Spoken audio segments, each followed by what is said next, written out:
சரி சம்மந்தி. எனக்கு ஒரு சின்ன உதவி செய்யணும் சம்மந்தி. பிசாண்டி ஏற்கனவே பெரிய உதவி செஞ்சாச்சு, இப்ப சின்ன உதவி என்ன உதவி? அது நிச்சய வேலைகள் இருக்கிறதுனால காலையில வீட்ல சமைக்க முடியாது. நானையும் மகனையும் புருஷனும் அவளும் கூட சாப்பிடாம கடந்துக்கிடுவோம். ஆனா உங்க பிள்ளையும் பியாத்தியும் பாசி வாங்கி இருந்துக்கிட மாட்டாவே. அதனால அவியலுக்கு மட்டும் இட்லி கொடுத்துருங்க சம்மந்தி. சம்மந்தி, அவியலுக்கு மட்டும் கொடுத்துட்டு உங்களுக்கு கொடுக்காம இருப்பானா? நீங்களும் பசியோட தானே இருப்பீங்க, உங்களுக்கு சேர்த்து இட்லி தந்துறிய சம்மந்தி.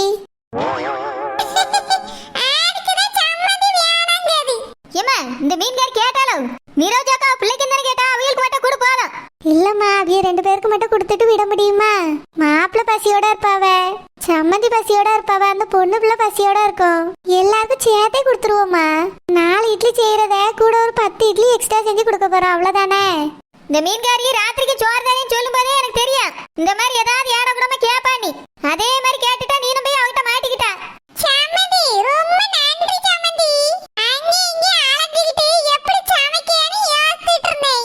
நீங்களே தானே சொல்லிட்டீங்க, ரொம்ப சந்தோஷம். பரவாயில்ல, இருக்கட்டும் சம்மந்தி. பிறகு வேற இட்லியை மட்டும் கொடுத்து விட்டுறாங்க. உங்க பியாத்தி மீன் குழம்பு இல்லன்னா சிக்கன் குழம்பு இந்த மாதிரி ஏதாவது குழம்பு இருந்தாலும் விரும்பி சாப்பிடுவா. அதனால கொஞ்சம் சிக்கன் குழம்பு வச்சு கொடுத்தீங்கன்னா நல்லா இருக்கும். தின்னு முடிச்ச பிறகு உரைக்குதுன்னு சொல்லுவா. அதனால கொஞ்சம் கேசரி மட்டும் கிண்டி கொடுத்துருங்க சம்மந்தி. என்னது கேசரியா? நீ உன் வீட்ல தினமும் சிக்கன் குழம்பா கேசரியும் தான் கிண்டி கொடுத்துட்டு இருக்கேன் தங்கச்சி பிள்ளைக்கு. சம்மந்தி, என்னைக்காவது சிக்கன் எடுப்போம். ஆனா முக்காவாசி நாள் என் வீட்ல மீன் குழம்பு இருக்கும்ல, அதெல்லாம் பிள்ளை சாப்பிடும். சாப்பிட்டு முடிச்ச உடனே காரமா இருக்கு பாட்டின்னு சொல்லுவா. அந்த ஆளு ஒரு கடலை மிட்டாய் ஏதாவது வீட்ல இனிப்பு பொருள் இருக்கோ எடுத்து கொடுத்துருவோம். ஆனா நிச்சயத்தனைக்கு ஏது எங்கன கிடக்குன்னு எங்களுக்கே தெரியாது. அதுக்கு தான் சொல்லியே கேசரி கிண்டி கொண்டு வந்துட்டீங்கன்னா அவ சாப்பிட்டுக்கிடுவா. 1/2 கிலோ ரவை என்ன வேலை வந்துற போது? என் வீட்டுல 2 கிலோ சீனி இருக்கு, அதை எடுத்துட்டு வந்து தாரேன், அதுல கிண்டி தந்துருங்க சம்மந்தி. என்னது 2 கிலோ சக்கரையா? அந்த சின்ன பிள்ளைக்கு 2 கிலோ சக்கரையா போட்டு கிண்டி கொடுக்கணும்? வேணரி, சம்மந்தி செய்யறத செய்யாம கொஞ்சம் நிறைய செஞ்சு தந்துட்டுமே என்ன வந்துற போது? சம்மந்தி, நான் செஞ்சு தரேன். பிள்ளைக்கு ரொம்ப பிடிக்கும்னு சொல்லிட்டியே, எல்லாருக்கும் சேர்த்து கேசரி செஞ்சு தந்துறேன். என் பேத்தி ஆசைப்படியாத நான் செய்யாம இருப்பேனா? நிச்சயத்தன்னைக்கு காலையில இட்லி, நீங்க சொன்ன மாதிரி கறி குழம்பு கேசரி எல்லாம் ரெடி பண்ணி தந்துடுறேன். ரொம்ப சந்தோஷம் சம்மந்தி. இதுக்குதான் இப்படி ஒரு சம்மந்தி பக்கத்திலே வியானங்கிறது. நான் போயிட்டு வரேன் சம்மந்தி, நிறைய வீட்ல கூப்பிட வேண்டியிருக்கு. சம்மந்தி, சாப்பிட்டுட்டு போங்க. ஏம்மா, சும்மா இருமா சரோஜா. சம்மந்தி, எல்லா வீட்லயும் சொல்லிட்டு கடைசில வந்து சாப்பிடுங்க. சம்மந்தி, நீங்க தட்டுல சுவாப்ப போட்டு வைங்க, நான் சொல்லிட்டு ஓடி வந்துறேன். போயிட்டு வரேன் சம்மந்தி. சரியான சுவாத்துக்கு செத்தவளா இருப்பவளுக்க. எப்ப பாரு வரும்போதெல்லாம் சாப்பாடு சாப்பாடு சாப்பாடு பேதிதான் இருக்கு. இதுல அந்த மீன்காரிக்கு ஏத்த மாதிரி மீனை தாள வச்சிட்டு திரி.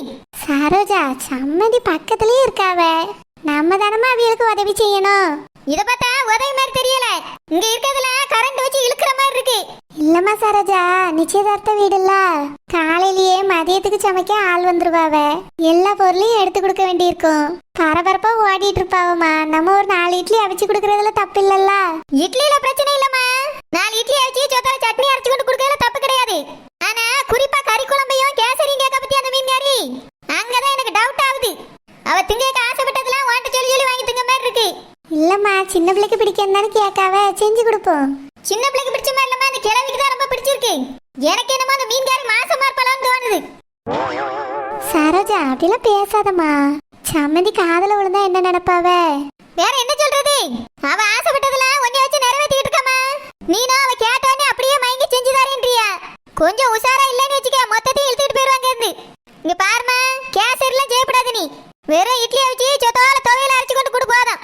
இல்லம்மா, கேட்டது செஞ்சு கொடுத்துருவோம். எங்க அம்மையும் திருத்த முடியாது, அந்த மீன்காரியும் திருத்த முடியாது. வாங்கம்மா மீன்காரம்மா. மீன்காரம்மா, என் குழந்தையோட பேரை மாத்தியாச்சுமா.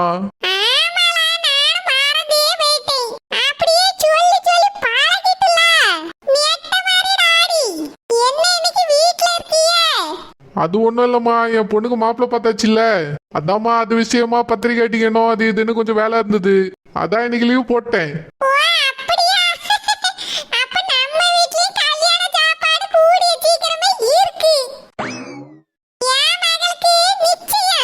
ஆமாம்மா கேள்விப்பட்டேன், என் பொண்ணு சொல்லின்னு இருந்தா.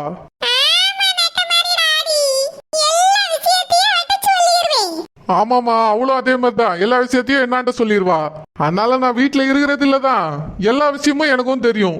ராத்திரி வந்த உடனே ஒரு மணி நேரமாவது உட்காந்து என்னான்ட்ட எல்லாத்தையும் ஒப்பிச்சுட்டு தான் போவா.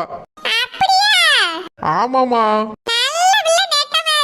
ஆமாமா, என் 3 பொண்ணுங்களும் அப்படிதான். அடுத்த மாசம் தான்மா. ஆமாமா, சீக்கிரமா பத்திரிக்கை எடுத்துட்டு வருவேன்.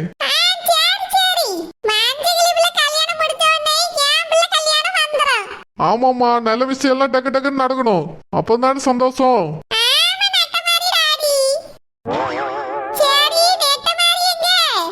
மாடி நெட்ட மாதிரி மீன்காரக்கா வந்திருக்காங்கம்மா, வாமா வந்து பேசணும் போ. அந்த வாரேன் டாடி. ஹாய் மீன்காரக்கா. மீன் தானே விற்கிறிய, காய் எப்போ விற்க ஆரம்பிச்சிய?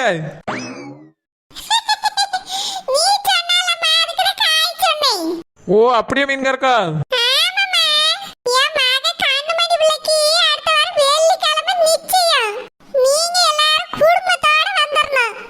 சரி மீன்காரக்கா, கண்டிப்பா வந்துருவான்.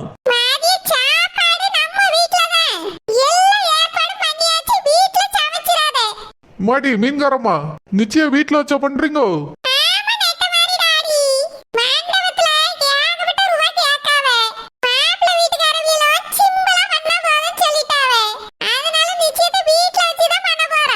அப்படியாம்மா, சூப்பர் சூப்பர், ரொம்ப சந்தோஷம்.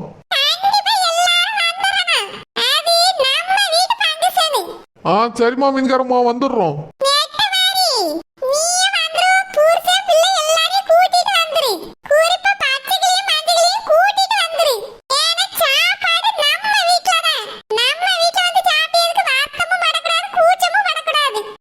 சரி மீன்காரக்கா, கண்டிப்பா வந்துரியோம். ஆமா, சமையல் ஆர்டர் யார்கிட்ட தந்திருக்கலாம்ல மீன்காரக்கா? யார்கிட்ட குடுத்திய?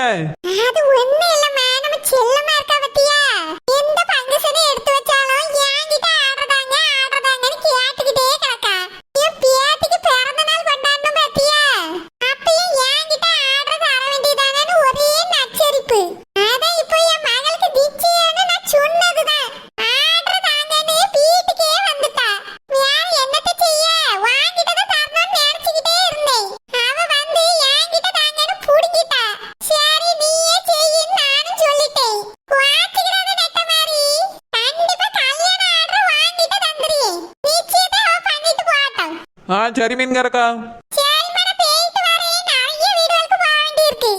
சரி மீன்காரக்கா, போயிட்டு வாங்க. மாடி நெட்ட மாதிரி என்ன டாடி? மீன்காரம்மா ரொம்ப அழுத்தி சொல்லிட்டு போயிருக்காங்க, அதனால நம்ம வீட்டுல அன்னைக்கு சமைச்சிடாதம்மா, அங்கேயே போய் எல்லாரும் சாப்பிட்டுடலாம். பக்கத்துல தானே இருக்குது, பச்சைக்கிளி மஞ்சக்கிளிய கூட கூட்டின்னு போயிடலாம். டாடி பாட்டி பாட்டி மாவையும் கூட்டு போயிடலாமா, மாப்பிள்ளையும் அங்கேயே வந்து சாப்பிட்டு சொல்லிடலாம். அதனால நீ சமைச்சின்லாம் கிடக்காதம்மா, நம்ம பாப்பாக்கும் அங்கேயே சோறு வாங்கி கொடுத்துடலாம். டாடி அவிய சோறு பொடியாவலாம் இல்ல பிரியாணி பொடியாவலாம் தெரியல, அதனால பிள்ளைக்கு நான் காய்கறிலாம் சேர்த்து பிடிச்சி போய் சமைச்சிரி. சரிம்மா, ஆனா நம்ம மட்டும் அங்க போய் சாப்பிட்டுருவோம். சரி டாடி.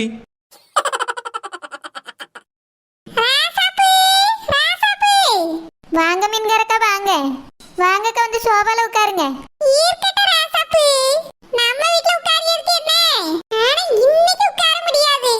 ஏன்க்கா, என்னாச்சு, ரொம்ப வேலையா இருக்கீங்களோ?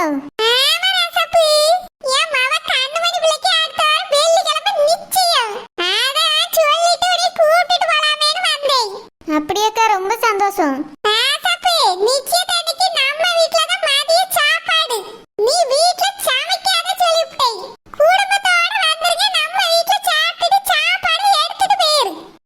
சரி மீன்காரக்கா. சரி மீன்காரக்கா, எல்லாரும் கூட்டிட்டு வாரு. சரி மீன்காரக்கா, கண்டிப்பா வந்துருவோம். ரொம்ப விரும்பி சொல்லிட்டு போறாவ, கண்டிப்பா எல்லாரும் குடும்பமா போய் சாப்பிட்டுட்டு வரணும்.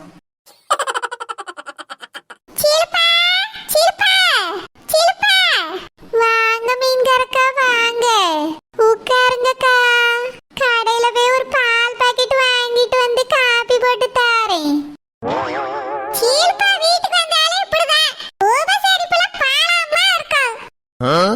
சாமி, மீன்காரக்கா கிட்ட பேசிக்கிட்டு இருமா, நான் போய் பால் பாக்கெட் வாங்கிட்டு வந்து மீன்காரக்காக்கு காபி போட்டு கொடுக்கேன்.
தாரேன். வேண்டாம் சில்பா, இருக்கட்டும். நீயே கஷ்டப்பட்டுட்டு கிடக்கா. அதெல்லாம் ஒண்ணும் வேண்டாம். வானர் வீட்ல அவ்வளவு பணம் இருக்கு. போன காப்பி தண்ணி குடிக்கிறியா இல்ல தண்ணி குடிக்கிறியான்னு கூட கேட்க மாட்டாவ. ஆனா நீ எவ்வளவு கஷ்டத்துல இருந்தாலும் வீட்டுக்கு வந்தவியல உபசரிக்க வத்தியா? கண்டிப்பா உன்னை பாராட்டணும் இந்த விஷயத்துக்காகவே. நீ கேட்டதே எனக்கு மனசுக்கு நிறைவா இருக்கு சில்பா. மத்த வீடுகளுக்கெல்லாம் போய் சொல்ல வேண்டியிருக்கு. நான் போயிட்டு வரேன். சரிக்கா, போயிட்டு வாங்க. காவிமே, காலையிலே வந்துரு. ஓகே பிசாண்டி. சும்மா என்னம்மா? என்னோட ஒரே காதல் எதிரிக்கு கல்யாணம் ஆக போகுது. என்னது காதல் எதிரியா? ஆமாம்மா, நான் சிகத்த